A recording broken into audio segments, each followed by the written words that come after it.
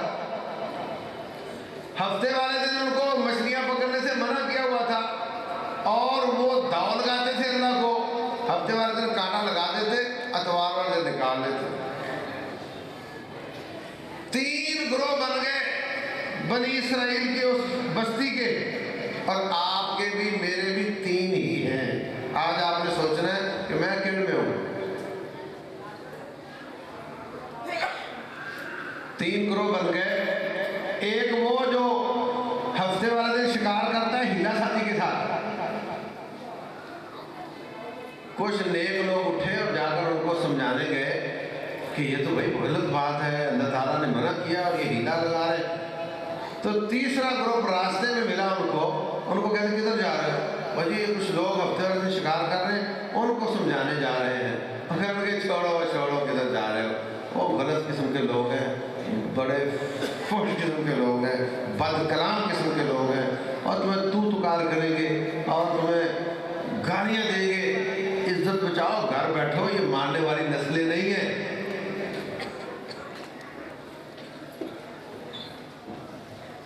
لِمَ تَعِظُونَ قَوْمًا اللَّهُ مُهْلِكُهُمْ أَوْ مُعَذِّبُهُمْ عَذَابًا شَدِيدًا، جن کو رب نے عذاب دینے کا عزم کیا ہوا، کیوں سمجھاتے ہو ان کو؟ کیا فائدہ ہے؟ ایسے جیسے یہ رب کا سیکرٹری ہے اور اس نے مہر لگانے میں کوئی وہاں کردار ادا کیا تھا، اور چھوڑا جی ان پر تو مہریں لگی ہوئی ہیں، انہوں نے نہیں ماننا۔ وہ جو اللہ والے تھے انہوں نے کہا یاد رکھو ہم اس عزم سے جا رہے ہیں کہ ہم نے ان کو باز کرنی ہے اور انہوں نے باز آ جانا ہے۔ اگر وہ باز آ گئے تو ہم کامیاب ہو گئے، اور اگر تمہاری بات درست نکلی وہ باز نہ آئے تو پھر سنو، معذرۃ الی ربکم ولعلہم یتقون، رب الجلال ہمارا عذر قبول کر کے ہمیں نجات عطا فرمائے، دنیا میں بھی آخرت میں۔ اللہ فرماتے ہیں فلما نسوا ما ذکروا بہ، جب وہ گئے جا کر سمجھایا وہ باز نہیں آئے، انجینا الذین ینہون عن السوء، جو لوگ منع کرنے والے تھے ان کو ہم نے نجات دے دی، وَأَخَذْنَا الَّذِينَ ظَلَمُوا بِعَذَابٍ بَئِيسٍ بِمَا كَانُوا يَفْسُقُونَ، باقیوں کو ہم نے بدترین عذاب میں پکڑ لیا۔ فَلَمَّا عَتَوْا عَمَّا نُهُوا عَنْهُ قُلْنَا لَهُمْ كُونُوا قِرَدَةً خَاسِئِينَ، سوئے تھے تو انسان تھے، جب اٹھے تو بندر بن چکے تھے، مگر بچایا کس کو؟ يَنْهَوْنَ عَنِ السُّوءِ، جو منع کرنے والے تھے۔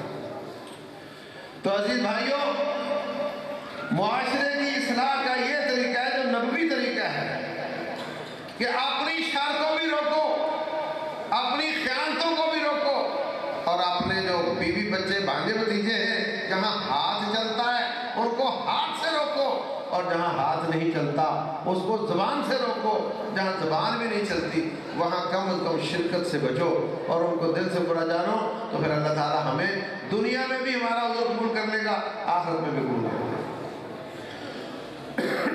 اور اگر ہم بھی اسی چکر میں پڑ گئے، تیرے گھر میں رہنے والی تیری بیٹی کو میں تو نہیں جا کر سمجھا سکتا کہ بچے پردہ کر، اس کو تو نہیں سمجھانا ہے۔ ہر شخص اپنا اپنا حق ادا کرے، معاشرے میں اصلاح ہو جاتی ہے۔ جب معاشرے میں اصلاح ہو جائے گی تو رب الجلال خوش ہو کر وَلَوْ أَنَّهُمْ أَقَامُوا التَّوْرَاةَ وَالْإِنْجِيلَ وَمَا أُنزِلَ إِلَيْهِمْ مِنْ رَبِّهِمْ لَأَكَلُوا مِنْ فَوْقِهِمْ وَمِنْ تَحْتِ أَرْجُلِهِمْ، اللہ فرماتے ہیں جو اللہ کی نازل کردہ کتاب کو قائم کرتا ہے، اس کو پڑھتا سمجھتا ہے، اس پر عمل کرتا ہے، اس کو اپنا کانسٹیٹیوشن بنا دیتا ہے، نافذ کر دیتا ہے، اس کی دعوت کو عام کر دیتا ہے، اللہ تبارک و تعالیٰ خوش ہو کر آسمان سے بھی برکتیں نازل کرتا ہے، زمین سے بھی برکتیں نکالتا ہے۔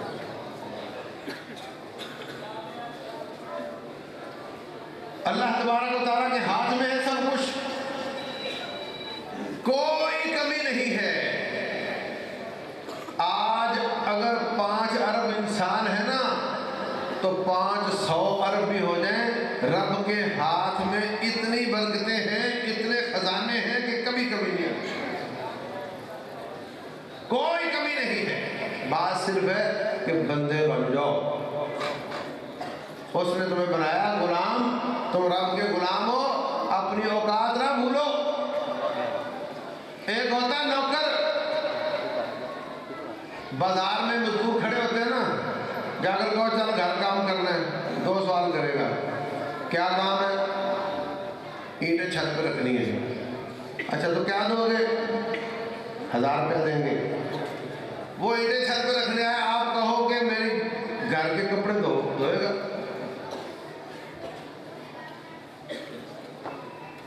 اور اگر نوکر نہ ہو، خریدا ہوا غلام ہو، 50-60 لاکھ روپے کا غلام خریدا ہو، وہ یہ 2 سوال کرے گا؟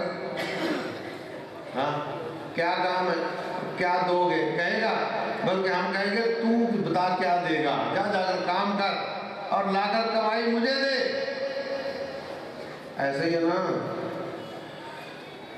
یہ جس بندے نے غلام خریدا ہے وہ بھی انسان ہے، اور جو خریدا ہے وہ بھی انسان ہے، لیکن ہم سب رب کے وہ غلام ہیں جو اس نے خود بنائے۔ اس لیے ہمارا حق نہیں بنتا کہ اللہ کیا دے گا۔ کتنے لوگ ہیں اور بیچارے فضائل بیان کرتے ہیں، بنا بنا کر فضائل بیان کرتے ہیں تاکہ لوگ یہ کام کرنے لگ جائیں، یہ کرو گے تو وہ ملے گا، وہ کرو گے تو یہ ملے گا، ہمارے ساتھ چلو گے تو یہ ملے گا، ہمارے ساتھ چلتے ہوئے 2 رکعتیں پڑھو گے 49 کروڑ رکعتوں کا اجر ملے گا۔